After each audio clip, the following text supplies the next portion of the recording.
Welcome back to the Real Talk Podcast, episode 170. I'm your host, Nathan, and I'm joined by the man himself, Matthew Neves, to my left. Thank you. And today, cinema's back, ladies and gentlemen. Oh, yeah. We are going to be reviewing Robert Eggers' latest film, Nosferatu. God damn. God damn.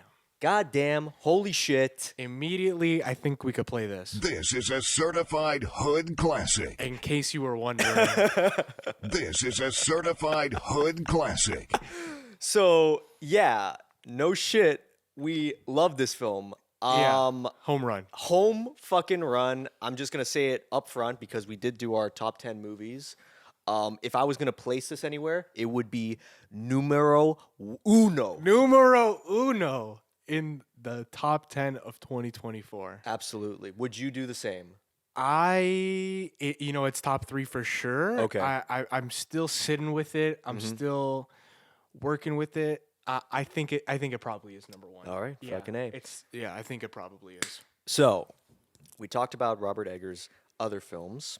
Expectation-wise, what were your expectations going in? Obviously, it was... My expectations were very high Yeah. considering, we just talked about Robert Eggers a good bit recently. Yeah. I was watching The Witch, watching The Lighthouse, and knowing his track record of literally not missing. Yeah. And I was excited about it, and I was excited about a retelling of the Nosferatu story. I watched the original in preparation. Oh, yeah. You watched the 1922 one? Yeah, correct. Fucking A, man. Correct. And I was, obviously that film is really important. Yes. And for the time, what it did is incredible. Some of the shadow work that they do in that movie. Oh, I yeah. think changed film forever.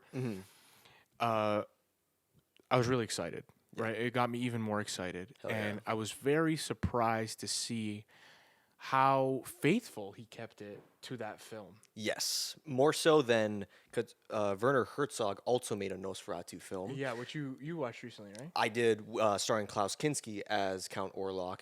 And that film is very weird because it calls itself Nosferatu. It has similar story beats as the 1922 one. However, they don't use the names of Nosferatu. They use the names within Dracula.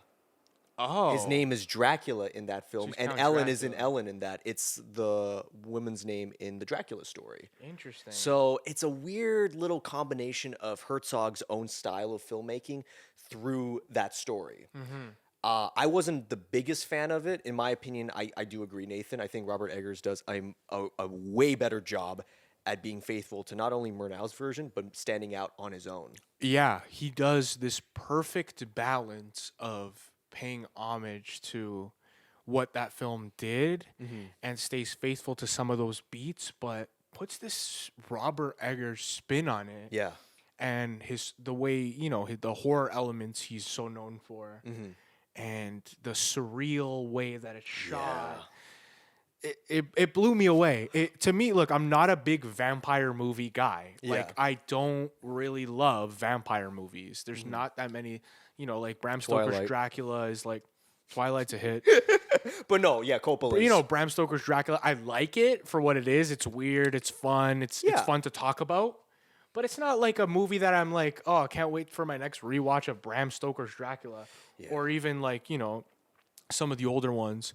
Yeah. It just, the vampire genre never really hit for me. To me, this is as good as a vampire movie can get. It's probably my favorite. Yeah, it's the best vampire movie I've ever seen. Because the best vampire films, I always think of even though I'm not the biggest fan of Coppola's version understood it, even with Interview with the Vampire, those types of movies, the most important thing to me about vampire stories is the tragedy. It's the love. It's the tragedy and love combined together through this creature of the night.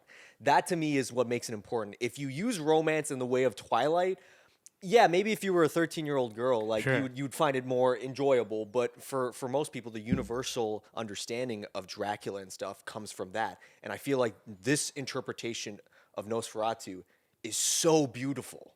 It's so fucking beautiful. I mean, everything I saw from the Murnau version, the 1922 one, I love it. I do have some issues with it here and there. I was just Yeah. like, oh, maybe they could have cut this part from the boat scene out and this part. And Yeah, then this yeah, movie's yeah. just like, There's a lot of oh, okay, we'll do that. And then it's just like the best version of it. I'm like, fuck. We'll show you the good stuff. Yeah, man. Oh. I completely agree. Like from the opening scene of this, you get this like this really you're intense. You're thrown right into it. Yes. This scene of Lily Rose Depp and she's like praying and like begging for like essentially like a change in her life. She's like lonely and lost and you get already a glimpse of what's to come with Nosferatu and the Count Orlok character. Yes. The shadow in the curtains. Dude. Oh, when I saw that, I'm like, okay, like, this is gonna be one of the best films of the year, probably the best film of the year. Probably, yeah. Holy fucking shit, man. Immediately, right? Like immediately, and Lily Rose Depp immediately stood out as like she's doing this. Can I just say something about Lily Rose Depp? So I was watching this film and I was thinking to myself, the best actresses I've seen this year, I always think of like Zendaya in Challengers or Mikey Madison and Nora. And then Those I are see good this picks. and then I see this film, I'm like, oh, never mind, it's Lily Rose Depp. Never mind. I think it has to be Yeah. best actress. Holy shit. The last thing I saw Lily Rose Depp in was The Idol. Ooh. The garbage ass HBO show with The Weeknd that was like weird and horny and terrible. I mean, it's the same guy who did Euphoria, so I'm not surprised. But it was like it's way less clever or even like it's just a really really bad show Shit. that I could not finish a season of. Oh god. And yeah, I definitely like her character in there was kind of tough, but I definitely didn't see that and was like, oh, I can't wait to see her in Nosferatu or any film, to be honest. Like her performance in that, partially probably because of the writing, was what did not stand out to me at all. The writing and direction didn't give her any favor, didn't do her any favors. So I was skeptical of her in this role. Yeah. Because she has a very important character in this movie and a very hard character to play. Yes. Because, the plot revolves around her, yet she does almost nothing. Like, she's in one location, essentially. The sad reality of the interpretations of Nosferatu, the other two I've seen, is that Ellen is never the centerfold. Yeah. She's always sidelined, whereas the husband is the one that kind of takes charge. Yeah, but she has to play this wife. She has to play this like conflicted lover. She has to play this ill person that's dying. There's so much nuance to her character that she doesn't have a lot of scenes to show in. Exactly. She does a great job. She does an incredible job. She's definitely the But this film, in my opinion, is the best version of Nosferatu because it centers Ellen and her struggles, which you have to do in this. She is the most important character in this movie. Yeah. That's where the tragedy is growing within the story, is like her innocence being manipulated by Count Orlok, and towards the end of the film, her realization of how much evil there is and how to stop it. That conversation she has with Willem Dafoe's character. It's like right before the night happens of that epic climax, she talks to him and he's like, I think I know what I have to do. And Willem Dafoe doesn't say too much, but he's like, I think so. He knows it too. He knows it too. It's like one of those scenes where the subtext, like what's not being said, is what makes the scene powerful. Exactly. I want to ask you something because you said you were a little bit skeptical of Lily Rose Depp. 100%. She got recasted as well as Nicholas Hoult. The original actors for this film, Nicholas Hoult was supposed to be played by Harry Styles, and Lily Rose Depp was supposed to be played by Anya Taylor-Joy. Both got recasted. What do you think? Nicholas Hoult was supposed to be Harry Styles? Yes. All right, Nicholas Hoult killed it. He did. He did an incredible amazing job. performance. it was like a really, really strong performance. Believable. You felt everything he was feeling in those key moments. Is really important. Harry Styles I'll tell you right now, he could not have fucking done that. All right, I saw it. Don't worry, darling. He couldn't have done it. Like, he could not have done that. So that's a win. Yeah. Do I think Anya Taylor-Joy could have gave a performance that's on par with Lily Rose Depp? Certainly. Do I think it would be better? Not necessarily, because Lily Rose Depp did it so well, and I just feel like it just worked better. Like we've seen Anya Taylor-Joy give Yeah. similar stuff, so I think it wouldn't be as impactful. Yeah, it would have been a risk, though. Yeah. It would have been a huge risk. I mean, if anything, Lily Rose Depp is also a huge risk in terms of, you know, huge Robert risk. Eggers casting her right after The Idol. Yeah, I'm telling exactly. you, dude, producers would have been like, you're not taking Anya Taylor-Joy? Like, Yeah, she's the been- one you always work with too, like Yeah. the one you have the classic with. That's what I mean. It's fucking nuts. But I like that he took a chance with this.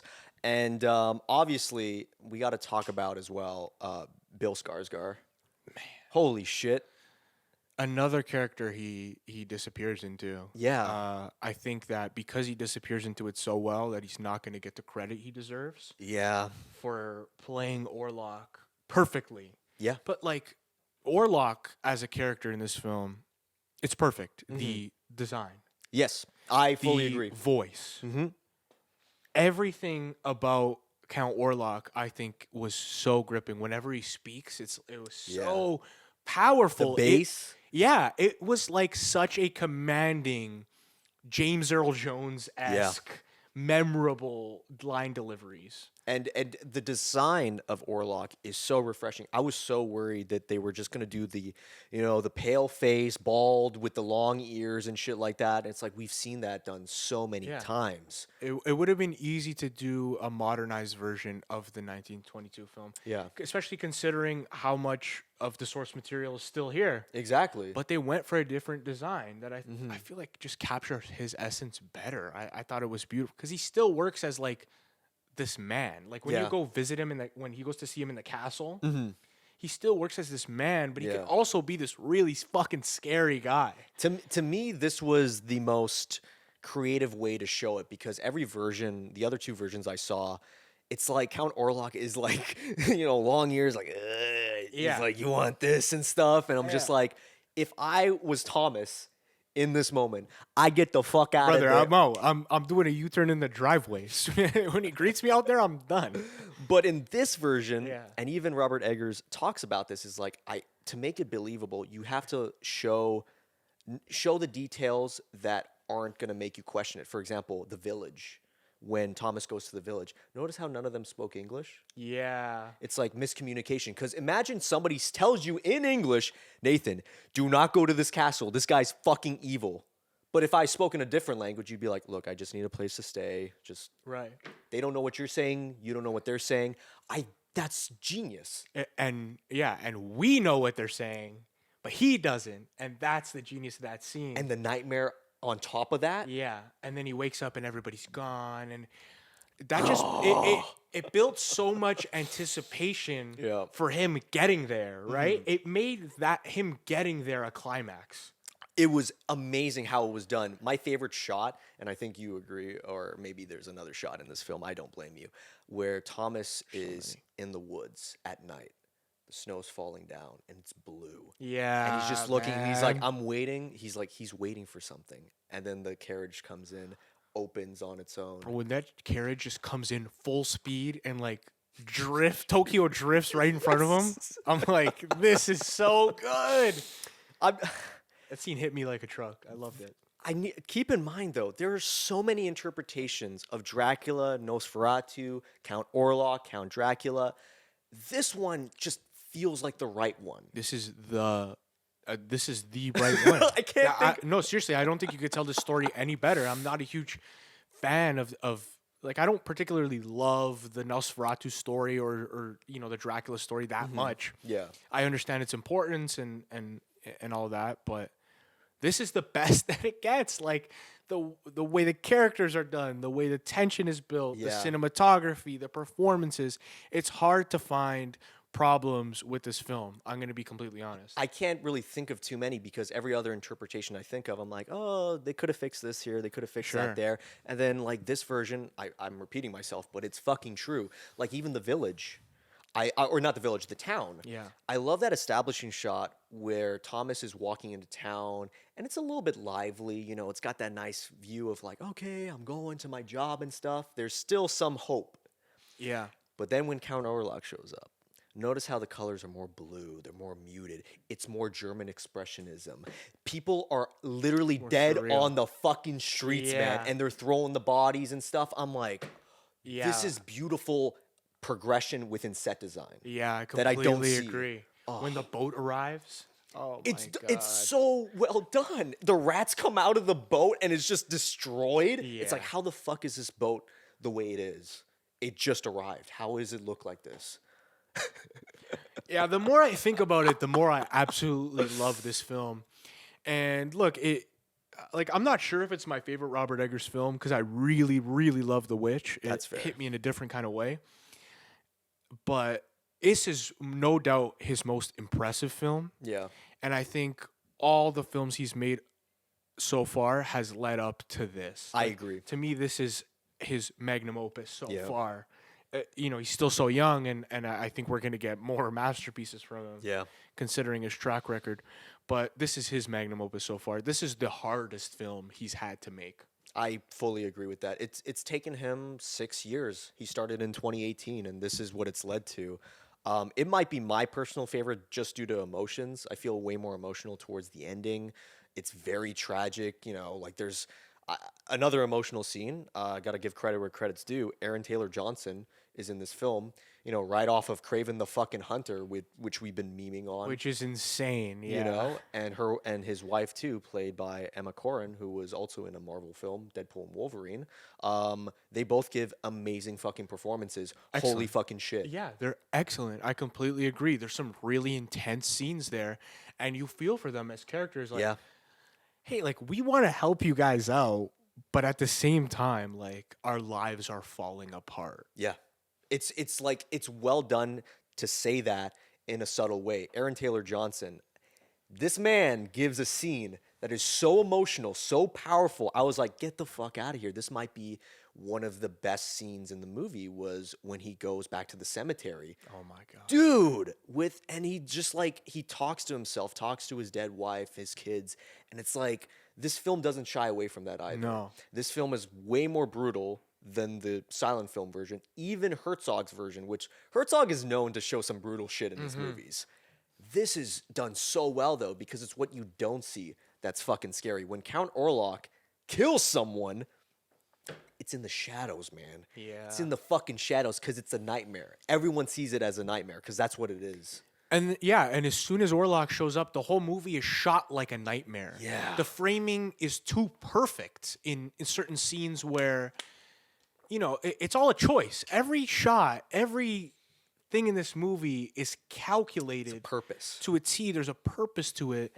It borderlines on, is this happening or is it not happening? Yeah. Sometimes when things turn blue, that tint of blue and Yeah. the framing and a lot of people coming towards the camera, running into the camera. Just some beautiful shots of Lily Rose Depp going into the camera that I'm just like, oh my god. And I gotta say something too. The whole reverse shot within Conversations, Robert Eggers is just like, no. I'm gonna make the camera move because you as the audience are going to see every fucking frame of this. Long takes. They go from like a single to a double, and then in the background is the kids and stuff like that. So you see Aaron Taylor Johnson and Nicholas Hoult talking while Aaron Taylor Johnson's kids are playing and stuff. Lily Rose Depp is also there, so they cut back to her, and then the camera just moves. The transition of Lily Rose Depp when she's making out with Nicholas Hoult, the back of her head, and then it transitions to the next scene. I'm like, dude, this is like silent movies. Yeah. Where silent movies, the transitions of those were just so seamless. Right. It's like This movie probably works as a silent movie. Like, turn the sound off, you'll get it. Yeah. Like it's. But speaking of sound design. Ooh. Do you know, I read this up, the fucking castle, all the sounds within the castle, like the bass and all that stuff, that's all breathing from Count Orlok and Lily Rose Depp. It's just distorted. Way. Yeah. The sound designer was like, yeah, we did that. That's so. The castle is breathing. It's alive. It's just it's like this temptation moment where it's like, what are those noises in the background? That just blew my mind. It's a fucking genius. It's genius, man. It's fucking genius. Guys, I don't know if we're gonna have anything really bad to look. If you have to give a gripe of this movie, because we're really going in on how much we Go love for it. Yeah, yeah. If we have to give a gripe on this movie, what is your gripe? For me, I think some of the passages of time were a little jumpy. Yes. this is a very minor gripe in a film that I loved. I think if I have to give a gripe, it's to that. Like, you know, how quickly he got to the castle. I feel like we could have spent some more time there. Yeah. And even, you know, when all this shit's happening after the boat comes and it's like, you have 3 nights. Those 3 nights are like, They're quick. they feel like one, Yeah. right? It's They a feel quick, like one yeah. night. It was like, what's the cousin's character's name? You're talking about Aaron Taylor Johnson? Yeah, Oh, Emma Corrin. She plays Anna. Anna, Anna Harding. Yeah. and it's Frederick. Yeah. Frederick. Yeah. So, like, you know, when she dies, when Anna Harding dies, Yes. and they have the funeral for the kids and everything, that feels like it was like, you know, the next day he had a funeral. Like, it was like all kind of quick. Yeah.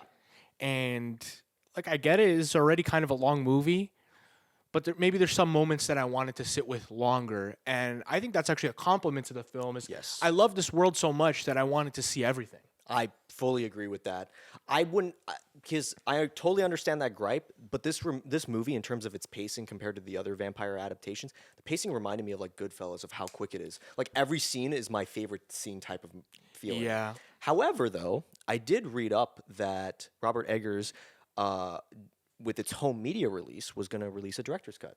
So there will be longer scenes, there will be extended scenes, added on scenes and whatnot. I'll be very interested in seeing So that. I will check that out as well. I think my gripes come down to the fact that Nosferatu's story, every interpretation I've seen, it's just like they could have done a little bit more here. They could have done a little bit more there. Robert Eggers did the best version, but didn't change it so drastically that he made it even better. It's still like a very Yeah. like a bare bones story, Yes. kind of. Yes. Right? Because Nosferatu, the story itself, was literally made because Murnau was like, I don't want to pay money for Bram Yeah. Stoker rights and stuff. Because Exactly. like copyright was different back in 1922. So I was like, fuck it. I'm just going to write my own vampire story. And this is what it's become, you know, the temple for Nosferatu, which is just Dracula, just told in a different way. Yeah, which the history of it is amazing. You Yeah. know, they tweaked it, they tried to tweak it, but ultimately, were sued for it Yeah. by Bram Stoker's wife. Yes. His wife did. That, And they were ordered to burn every copy of the film, which just didn't happen because you know it's an international film, and Yeah. they really had no way of policing that. No, exactly. Like, oh, we're gonna follow you to Germany and make sure you burnt every Yeah. every copy of the film. Like, no. Because at that point, 1922 was when it was released in Germany. It wasn't until 7 years after the fact that it went to North America. There you go. So it's like, So at there that was point, already lots of prints of this film, and there was no way, I guess, to get them all. But you know, there's a lot of films from this period that didn't survive. Nope. Yeah. So it's a miracle that this one did, considering it was actually been ordered to not survive. The irony is the fact that there are Dracula movies that came out before this, but That like you didn't said, make it. Didn't make it. So this was our oldest one that we could still watch. I want to give a shout out too, because I cannot believe we haven't talked about them yet. Ralph Ineson and Willem Dafoe, their characters. God damn, can they be in a movie together? Yeah. Can they just be in a movie together? agree, Ralph man. Ineson gave me fucking what's his name? Alan Rickman vibes. Did he not? Yeah, man. Dude. Ralph Ineson is such a good actor. He's Like, so good. I really appreciate Robert Eggers for really shining light on him and how good he is, and he needs to be in more shit. Willem Dafoe, Obviously. it's business as usual for Willem Dafoe. He is giving casually one of the best supporting performances of the year. He plays this incredible OG conspiracy theorist that's finally right. Like His character is essentially Van Helsing. Van Helsing, yeah, exactly. I have seen the devil. But you could, like, what I love about his character is, like, he knows this devastating thing is happening, and he's the only one who really, you know, is one step ahead and can kind of figure this out. Yeah. And it's like, it's devastating, but he's excited about it because he's like, Oh. I'm finally right, and I know what needs to happen here, you know? Yeah, when he kills the assistant, Yeah. he's like, kill this fool! And then he does that, and then he burns the whole place on fire, and he's like dancing. That's such an I'm like, excellent scene. This is Willem Dafoe. He's awesome. He's awesome. He's awesome. Look, another critique I've seen of this film is that the characters can't do anything about what's happening. Yeah. I think that's the tragedy of it. That's the point. I think that's the point, right? Dracula is a tragedy. I don't think that, like, I'm just saying that's a gripe that I've seen other people express, is like you're just watching this story play out, and no matter if they're ahead, if they're not ahead, Yeah. of Count Orlok, it doesn't matter. And that's, to me, the tragedy of it is like he's the inevitable. Yeah. This meeting of them two has to happen, and you can't stop it. All you could do is deal with the consequences. I do agree in terms of like some of the criticism being like, like there's moments that could have been paced better here and there. But the criticism that doesn't feel fair is that, as well as the movie being like, oh, why is it too like sexual? Why is it too? I'm like, that's fucking Dracula, Yeah, dude. the truth is it is. I'm sorry. Bram Stoker even said it. It's like it's this person leading to lust and temptation. That's why Lily Rose Depp has that scene where she's seducing her husband, and it's like that's the evil coming through her. Yeah. And by the way, the exorcists that she has in those moments, they feel refreshing. They don't feel like the same shit that we've seen over and over again because of its direction, because of the performances, because of the pacing. It's all one take. That's Bro, the end when oh my god, dude. the sunlight comes in through that music? window, the music, and he's just hunched over her. It's visually, I was like, my mouth was on the floor. Comparing both scenes, like the 1922 one where he's like, ah, and then he just Yeah. fades away, and then this Yeah, one, exactly.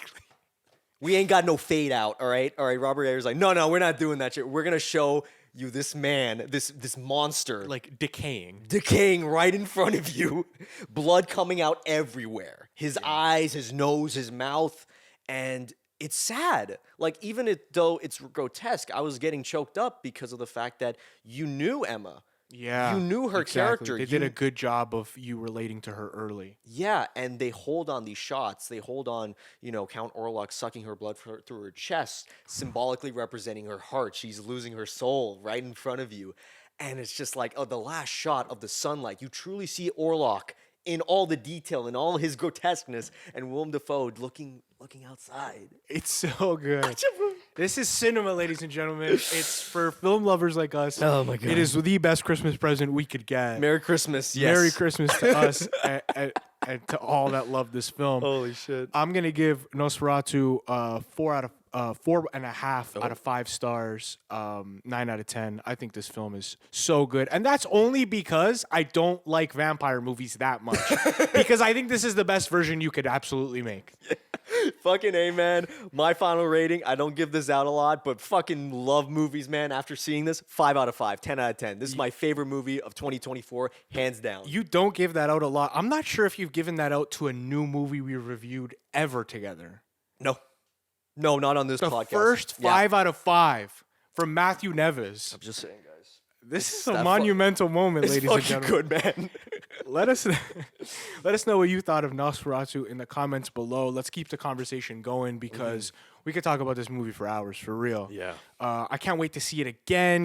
We're just giving our initial thoughts, but this film's gonna age like fine wine. Absolutely. Let us know. Don't forget to leave a like, comment, subscribe to your boys. It means the world to us. We got more reviews coming, and most importantly, do not forget to take care. Brush your hair. Peace.